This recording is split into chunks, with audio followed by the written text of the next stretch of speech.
Chapter 21. Rebecca. Maxim went into the little room and shut the door. Robert came in a few minutes afterwards to clear away the tea. I stood up, my back turned to him so that he should not see my face. I wondered when they would begin to know, on the estate, in the servants' hall, in Kerrith itself. I wondered how long it took for news to trickle through. I could hear the murmur of Maxim's voice in the little room beyond. I had a sick, expectant feeling at the pit of my stomach. The sound of the telephone ringing seemed to have woken every nerve in my body. I had sat there on the floor beside Maxim in a sort of dream, his hand in mine, my face against his shoulder.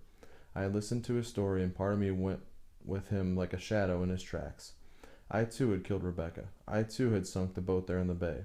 I had listened beside to the wind and water. I had waited for Mrs. Danvers' knocking on the door. All this I had suffered with him, all this and more besides. But the rest of me sat there on the carpet, unmoved, detached, thinking and caring for one thing only, repeating a phrase over and over again. He did not love Rebecca. He did not love Rebecca. Now at the ringing of the telephone, these two selves merged and became one again. I was the self that I had always been. I was not changed, but something new had come upon me that had not been before. My heart, for all its anxiety and doubt, was light and free. I knew then that I was no longer afraid of Rebecca. I did not hate her any more. Now that I knew her to have been evil and vicious and rotten, I did not hate her any more. She could not hurt me. I could go to the morning room and sit down at her desk and touch her pen and look at her writing on the pigeonholes, and I should not mind. I could go to her room in the west wing, stand by the window, even as I had done this morning, and I should not be afraid. Rebecca's power had dissolved into the air, like the mist had done. She would never haunt me again. She would never stand behind me on the stairs, sit beside me in the dining room, lean down from the gallery and watch me standing in the hall. Maxim had never loved her. I did not hate her any more. Her body had come back. Her boat had been found with its queer prophetic name, J. Raven, but I was free of her forever. I was free now to be with Maxim, to touch him and hold him and love him. I would never be a child again. It would not be I any longer. It would be we. It would be us. We would be together. We would face this trouble together, he and I. Captain Searle and the diver, and Frank and Mrs. Danvers and Beatrice, and the men and women of Kerrith, reading their newspapers, could not break us now. Our happiness had not come too late. I was not young any more. I was not shy. I was not afraid. I would fight for Maxim. I would lie and perjure and swear, and I would blaspheme and pray. Rebecca had not won. Rebecca had lost. Robert had taken away the tea, and Maxim came back into the room. It was Colonel Julian, he said. He's just been talking to Searle. He's coming out with us to the boat tomorrow. Searle has told him. Why Colonel Julian? Why? I said. He's the magistrate for Kerrith. He has to be present. What did he say? He asked me if I had any idea whose body it could be. What did you say? I said I did not know. I said we believed Rebecca to be alone. I said I did not know of any friend. Did he say anything after that? Yes. What did he say? He asked me if I thought it possible that I made a mistake when I went up to Edgecombe. He said that? He said that already? Yes. And you? I said it might be possible. I did not know. He'll be with you then tomorrow when you look at the boat. He and Captain Searle and a doctor? Inspector Welch, too. Inspector Welch? Yes. Why Inspector Welch? It's the custom when a body has been found. I did not say anything. We stared at one another. I felt a little pain come again at the pit of my stomach. They may not be able to raise the boat, I said. No, he said. They couldn't do anything then about the body, could they? I said. I don't know, he said. He glanced out of the window. The sky was white and overcast as it had been when I came away from the cliffs. There was no wind, though. It was still and quiet. I thought it might blow from the southwest about an hour ago, but the wind has died away again, he said. Yes, I said. It will be flat and calm tomorrow for the diver, he said. The telephone began ringing again from the little room. There was something sickening about the shrill, urgent summons of the bell. Maxim and I looked at one another. Then he went into the room to answer it, shutting the door behind him as he had done before. The queer nagging pain had not left me yet. It returned again in greater force with the ringing of the bell. The feel of it took me back across the years to my childhood. This was the pain I had known when I was very small and the maroons had sounded in the streets of London, and I had sat shivering, not understanding, under a little cupboard beneath the stairs. It was the same feeling, the same pain. Maxim came back into the library. It's begun, he said slowly. What do you mean? What's happened? I said, grown suddenly cold. It was a reporter, he said, the fellow from the County Chronicle. Was it true, he said, that the boat belonging to the late Mrs. De Winter had been found? I said yes, a boat had been found, but that was all we know. It might not be her boat at all. Was that all he said? No, he asked if I could confirm the rumor that a body had been found in the cabin. No! Yes, someone must have been talking. Not Searle, I know that. The diver, one of his friends. You can't stop these people. The whole story will be all over Careth by breakfast time tomorrow. What did you say about the body? I said I did not know. I had no statement to make, and I should be obliged if he did not ring me up again. You will irritate them. You will have them against you. I can't help that. I don't make statements to newspapers. I won't have those fellows ringing up and asking questions. We might want them on our side, I said.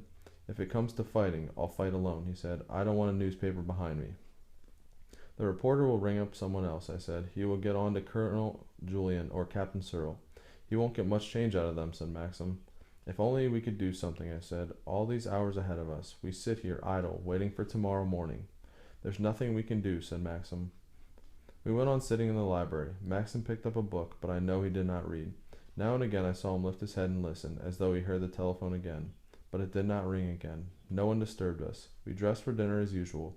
It seemed incredible to me that this time last night I had been putting on my white dress, sitting before the mirror at my dressing table, arranging the curled wig. It was like an old forgotten nightmare, something remembered months afterwards with doubt and disbelief. We had dinner. Frith served us, returned from his afternoon. His face was solemn, expressionless. I wondered if he had been in Careth, if he had heard anything. After dinner we went back again to the library. We did not talk much. I sat on the floor at Maxim's feet, my head against his knees. He ran his fingers through my hair, different from his old abstracted way. It was not like stroking Jasper any more. I felt his fingertips on the scalp of my head. Sometimes he kissed me. Sometimes he said things to me. There were no shadows between us any more, and when we were silent it was because the silence came to us of our own asking. I wondered how it was I could be so happy when our little world about us was so black. It was a strange sort of happiness, not what I had dreamt about or expected. It was not the sort of happiness I had imagined in the lonely hours. There was nothing feverish or urgent about this.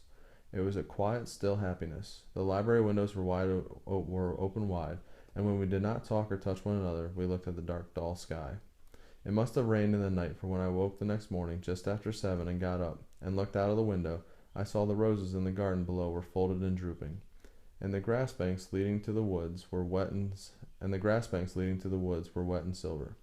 There was a little smell in the air of mist and damp, the smell that comes with the first fall of the leaf. I wondered if autumn would come upon us 2 months before her time. Maxim had not woken me when he got up at 5. He must have crept from his bed and gone through the bathroom to his dressing room without a sound. He would be down there now in the bay with Colonel Julian and Captain Searle and the men from the lighter.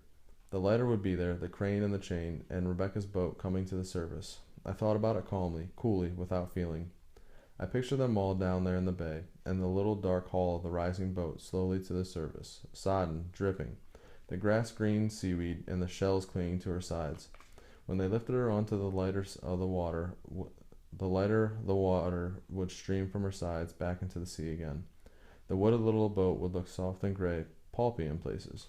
She would smell of mud and rust and that dark black weed that grows deep beneath the sea beside rocks that are never uncovered. Perhaps the name aboard still hung upon her stern, Je Revem. The lettering green and faded, the nails rusted through, and Rebecca herself was there, lying on the cabin floor. I got up and had my bath and dressed, and went down to breakfast at 9 o'clock as usual.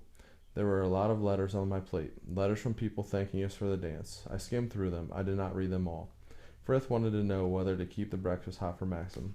I told him I did not know when he would be back. He had to go out very early, I said. Frith did not say anything. He looked very solemn, very grave. I wondered again if he knew. After breakfast, I took my letters along to the morning room. The room smelt musty. The windows had not been opened. I flung them wide, letting in the cool, fresh air. The flowers on the mantelpiece were drooping, many of them dead. The petals lay on the floor. I rang the bell, and Maud, the under housemaid, came into the room. This room has not been touched this morning, I said. Even the windows were shut, and the flowers are dead. Will you please take them away? She looked nervous and apologetic. I'm very sorry, madam, she said. She went to the mantelpiece and took the vases. Don't let it happen again, I said. No, madam, she said. She went out of the room, taking the flowers with her. I had not thought it would be so easy to be severe. I wondered why it had seemed hard for me before. The menu for the day lay on the writing desk: cold salmon and mayonnaise, cutlets and aspic, galantine of chicken souffle. I recognized them all from the buffet supper of the night of the ball. We were evidently still living on the remains. This must be the cold lunch that was put out in the dining room yesterday, and I had not eaten. The staff were taking things easily, it seemed. I put a pencil through the list and rang for Robert. "Tell Mrs. Danvers to order something hot," I said. "If there's still a lot of cold stuff to finish, we don't want it in the dining room." "Very good, madam," he said. I followed him out of the room and went to the little flower room for my scissors. Then I went to the rose garden and cut some young buds. The chill had worn away from the air. It was going to be as hot and airless as it had been yesterday. I wondered if they were still down in the bay, or whether they had gone back to the creek in Carith Harbor. Presently I should hear. Presently Maxim would come back and tell me. Whatever happened, I must be calm and quiet. Whatever happened, I must not be afraid. I cut my roses and took them back to the morning room. The carpet had been dusted, and the fallen petals removed. I began to arrange the flowers in the vases that Robert had filled with water. When I had nearly finished, there was a knock on the door. "Come in," I said. It was Mrs. Danvers. She had the menu list in her hands. She looked pale and tired. There were great rings around her eyes. "Good morning, Mrs. Danvers," I said. "I don't understand," she began. "Why you sent the menu out in the message by Robert. Why did you do it?" I looked across at her, a rose in my hand. "Those cutlets and that salmon were sent in yesterday," I said. "I saw them on the sideboard. I should prefer something hot today. If they won't eat the cold in the kitchen, you had better throw the stuff away. So much waste goes on in this house anyways that a little more won't make any difference." She stared at me. She did not say anything. I put the rose in the vase with the others. "Don't tell me you can't think of anything to give us, Mrs. Danvers. You must have menus for all occasions in your room." "I'm not used to having messages sent to me by Robert," she said. "If Mrs. De Winter wanted anything changed, she would ring me personally on the house telephone." "I'm afraid it does not concern me very much what Mrs. De Winter used to do," I said. "I am Mrs. De Winter now, you know, and if I choose to send a message by Robert, I shall do so." Just then Robert came into the room. "The County Chronicle on the telephone, madam," he said. "Tell the County Chronicle I'm not at home," I said. "Yes, madam," he said. He went out of the room. "Well, Mrs. Danvers, is there anything else?" I said. She went on staring at me. She still did not say anything. "If you have nothing else to say, you'd better go and tell the cook about lunch," I said. "I'm rather busy." "Why did the County Chronicle want to speak to you?" she said. "I haven't the slightest idea, Mrs. Danvers," I said. "Is it true," she said slowly, "the story Frith brought back from Carith last night, that Mrs. De Winter's boat has been found?" "Is there such a story?" I said. "I'm afraid I don't know anything about it." "Captain Searle, the Carith Harbor master, called here yesterday, didn't he?" she said. "Robert told me. Robert showed him in. Frith says the story in Carith is that the diver who went down about the ship there in the bay found Mrs. De Winter's boat." "Perhaps so," I said. "You had better wait until Mr. De Winter himself comes in and ask him about it." "Why was Mr. De Winter up so early?" she asked. "That was Mr. De Winter's business," I said. She went on staring at me. "Frith said the story goes that there was a body in the cabin of the little boat," she said. "Why should there be a body down there? Mrs. De Winter always sailed alone." "It's no use asking me, Mrs. Danvers," I said. "I don't know any more than you do." "Don't you?" she said slowly. She kept on looking at me. I turned away. I put the vase back on the table by the window. "I will give the orders about the lunch," she said. She waited a moment. I did not say anything. Then she went out of the room. She can't frighten me any more, I thought. She has lost her power with Rebecca. Whatever she said or did now, it could not matter to me or hurt me. I knew she was my enemy, and I did not mind. But if she should learn the truth about the body in the boat and become Maximus' enemy too, what then? I sat down in the chair. I put the scissors on the table. I did not feel like doing any more roses. I kept wondering what Maxim was doing. I wondered why the reporter from the County Chronicle had rung us up again. The old sick feeling came back inside me. I went and leaned out the window. It was very hot. There was thunder in the air. The gardeners began to mow the grass again. I could see one of the men with his machine walk backwards and forwards up the top of the bank. I could not go on sitting in the morning room. I left my scissors and my roses and went out to the terrace. I began to walk up and down. Jasper padded after me, wondering why I did not take him for a walk. I went on walking up and down the terrace. About 11:30, Frith came out to me from the hall. "Mr. De Winter on the telephone, madam," he said. I went through the library to the little room beyond. My hands were shaking as I lifted the receiver. "Is that you?" he said. "It's Maxim. I'm speaking from the office. I'm with Frank." "Yes," I said. There was a pause. "I shall be bringing Frank and Colonel Julian back to lunch at 1:00, he said. "Yes," I said. I waited for him to go on. "They were able to raise the boat," he said. "I've just got back from the creek." "Yes," I said. Cyril was there, and Colonel Julian and Frank, and the others, he said. I wondered if Frank was standing beside him at the telephone, and if that was the reason he was so cool, so distant. All right then, he said. Expect us about 1 o'clock. I put back the receiver. He had not told me anything. I still did not know what happened. I went back again to the terrace, telling Frith first that we should be 4 to luncheon instead of 2. An hour dragged past, slow, interminable. I went upstairs and changed to a thinner frock. I came down again. I went and sat in the drawing room and waited. At 5 minutes to 1, I heard the sound of a car on the drive, and then voices in the hall. I patted my hair in front of the looking-glass. My face was very white. I pinched some color onto my cheeks and stood up waiting for them to come into the room. Maxim came in, and Frank, and Colonel Julian. I remembered seeing Colonel Julian at the ball, dressed as Cromwell. He looked shrunken now, different, a smaller man altogether. How do you do, he said. He spoke quietly, gravely like a doctor. Ask Frith to bring the sherry, said Maxim. I'm going to wash. I'll have a wash too, said Frank. Before I rang the bell, Frith appeared with the sherry. Colonel Julian did not have any. I took some to give me something to hold. Colonel Julian came and stood beside me by the window. This is a most distressing thing, Mrs. De Winter, he said gently. I do feel for you and your husband most acutely. Thank you, I said. I began to sip my sherry. Then I put the glass back on the table. I was afraid you could notice that my hand was shaking. What makes it so difficult was the fact of your husband identifying that first body over a year ago, he said. I don't quite understand, I said. You did not hear then? What we found this morning, he said. I knew there was a body. The diver found a body, I said. Yes, he said, and then, half glancing over his shoulder, towards the hall. I'm afraid it was her, without a doubt, he said, lowering his voice. I can't go into details with you, but the evidence was sufficient for your husband and Dr. Phillips to identify. He stopped suddenly and moved away from me. Maxim and Frank had come back into the room. Lunch is ready. Shall we go in? Said Maxim. I led the way into the hall, my heart like a stone, heavy, numb. Colonel Julian sat on my right, Frank on my left. I did not look at Maxim. Frith and Robert began to hand the first course. We all talked about the weather. I see in the Times they had it well over 80 in London yesterday, said Colonel Julian. Really? I said. Yes, must be frightful for the poor devils who can't get away. Yes, frightful, I said. Paris can be hotter than London, said Frank. I remember staying a weekend in Paris in the middle of August, and it was quite impossible to sleep. There was not a breath of air in the whole city. The temperature was over 90.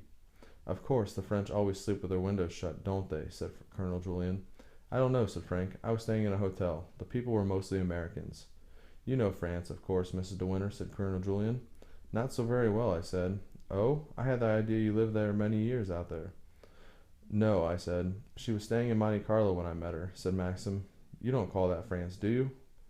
No, I suppose not, said Colonel Julian. It must be very cosmopolitan. The coast is pretty, though, isn't it? Very pretty, I said. Not so rugged as this, eh? Still, I know which I'd rather have. Give me England every time. When it comes to settling down, you know where you are over here. I dare say the French feel that about France, said Maxim. Oh, no doubt, said Colonel Julian. We went on eating a while in silence. Frith stood behind my chair. We were all thinking of one thing, but because of Frith, we had to keep our little performance. I suppose Frith was thinking about it too, and I thought how much easier it would be if he cast aside his convention and let him join in with us, if he had anything to say. Robert came with the drinks. Our plates were not changed. The second course was handed. Mrs. Danvers had not forgotten my wish for hot food.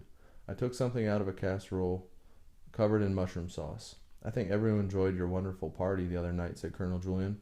I'm so glad, I said. It does an immense amount of good locally, that sort of thing, he said. Yes, I suppose it does, I said. It's a universal instinct of the human species, isn't it?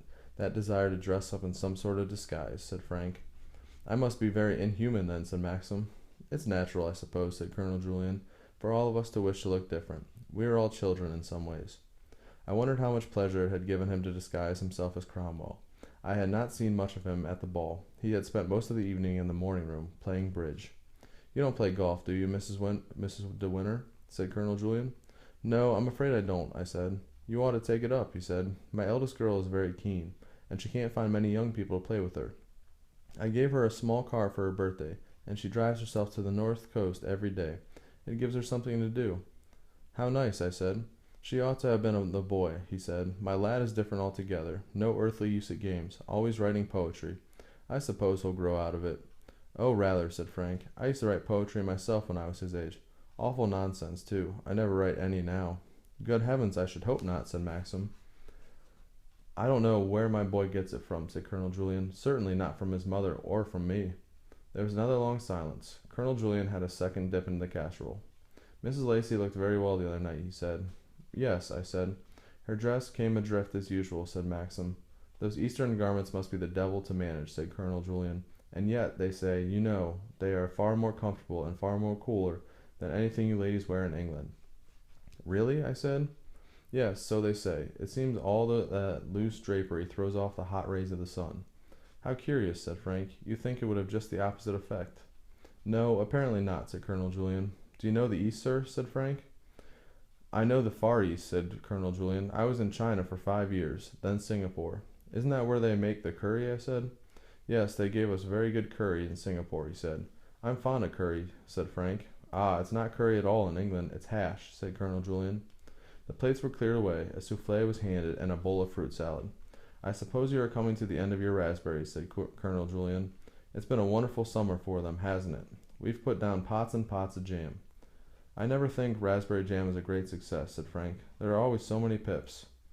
You must come and try some of ours, said Colonel Julien. I don't think we have a great lot of pips.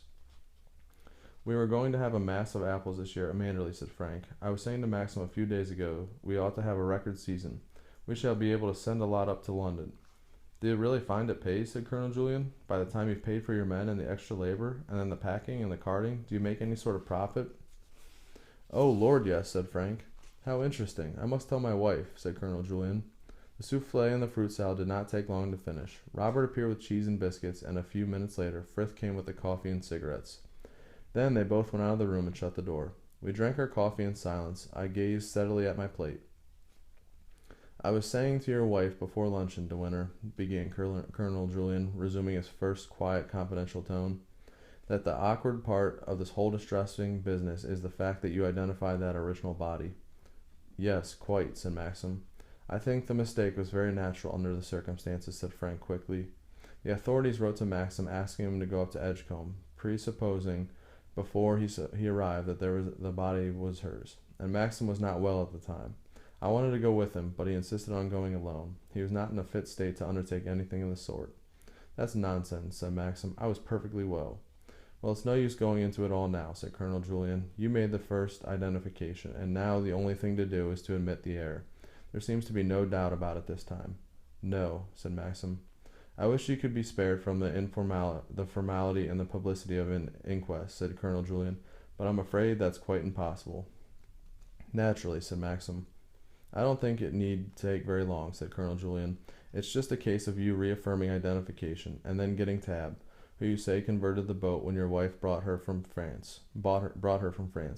Just to give us piece of evidence that the boat was seaworthy and in good order when he last had her in her yard. No, what bothers me is the wretched publicity of the affair, so sad and unpleasant for you and your wife. That's quite all right, said Maxim. We understand. So unfortunate that wretched ship going ashore there, said Colonel Julien, but for the whole matter would have rested in peace. Yes, said Maxim. The only consolation is that now we know poor Mrs. De Winter's death must have been swift and sudden, not the dreadful, slow, lingering affair we all believed it to be. There can have been no question of trying to swim. None, said Maxim. She must have gone down for something, and then the door jammed, and a squall caught the boat without anyone at the helm, said Colonel Julien. A dreadful thing. Yes, said Maxim. That seems to be the solution, don't you think, Crawley? Said Colonel Julien, turning to Frank. Oh, yes, undoubtedly, said Frank. I glanced up and I saw Frank looking at Maxim. He looked away again immediately, but not before I had seen and understood the expression in his eyes. Frank knew, and Maxim did not know that he knew. I went on stirring my coffee. My hand was hot, damp. I suppose sooner or later we all make a mistake in judgment, said Colonel Julien, and then we are in for it. Mrs. De Winter must have known how the wind comes down like a funnel in that bay, and that it was not safe to leave the helm of a small boat like that. She must have sailed alone over that spot scores of times, and then the moment came she took a chance, and the chance killed her. It's a lesson to all of us. Accidents happen so easily, said Frank, even to the most experienced people. Think of the number killed out hunting every season. Oh, I know, but then it's the horse falling generally that lets you down. If Mrs. De Winter had not left the helm of her boat, the accident would never have happened. An extraordinary thing to do. I must have watched her many times in the handicap races on Saturdays from Carriff, and I never saw her make an elementary mistake. It's the sort of thing a novice would do. In that particular place, too, just by the ridge. It was very squally that night, said Frank. Something may have happened to the gear, something may have jammed, and then she slipped down for a knife. Of course, of course. Well, we shall never know, and I don't suppose we should be any the better for it if we did. As I said before, I wish I could stop this inquest, but I can't. I'm trying to arrange it for Tuesday morning, and it will be short as possible. Just a formal matter, but I'm afraid we shan't be able to keep the reporters out of it. There was another silence. I judged the time had come to push back my chair. Shall we go into the garden? I said. We all stood up, and then I led the way to the terrace. Colonel Julian patted Jasper. He's grown into a nice-looking dog, he said. Yes, I said. They make nice pets, he said. Yes, I said. We stood about for a minute. Then he glanced at his watch. Thank you for your most excellent lunch, he said. I have a rather busy afternoon in front of me, and I hope you will excuse me of dashing away. Of course, I said. I'm so very sorry that this should have happened. You have all my sympathy. However, once the inquest is over, you must both forget all about it. Yes, I said. Yes, we must try to. My car is here in the drive. I wonder whether Crawley would like a lift. Crawley, I can drop you off at your office if it's any use. Thank you, sir, said Frank. He came and took my hand. I shall be seeing you again, he said. Yes, I said. I did not look at him. I was afraid he would understand my eyes. I did not want him to know that I knew. Maxim walked with him to the car. When they had gone, he came back to me on the terrace. He took my arm. We stood looking down at the green lawns towards the sea and the beacon on the headland. It's going to be all right, he said. I'm quite calm, quite confident. You saw how Julian was at lunch, and Frank. There won't be any difficulty at the inquest. It's going to be all right. I did not say anything. I held his arm tightly. There was never any question of the body being someone unknown, he said. What we saw was enough for Dr. Phillips even to make the identification alone without me. It was straightforward, simple. There was no trace of what I'd done. The bullet had not touched the bone. A butterfly sped past us on the terrace, silly and inconsequent. You heard what they said, he went on. They think she was trapped there, in the cabin. The jury will believe that at the inquest, too. Phillips will tell them so. He paused. Still, I did not speak. I only mind for you, he said. I don't regret anything else. If it had come all over again, I should not do anything different. I'm glad I killed Rebecca. I shall never have any remorse for that. Never, never. But you, I can't forget what it has done to you. I was looking at you, thinking of nothing else all through lunch. It's gone forever, that funny, young, lost look that I loved. It won't come back again. I killed that too when I told you about Rebecca. It's gone. In 24 hours, you are so much older.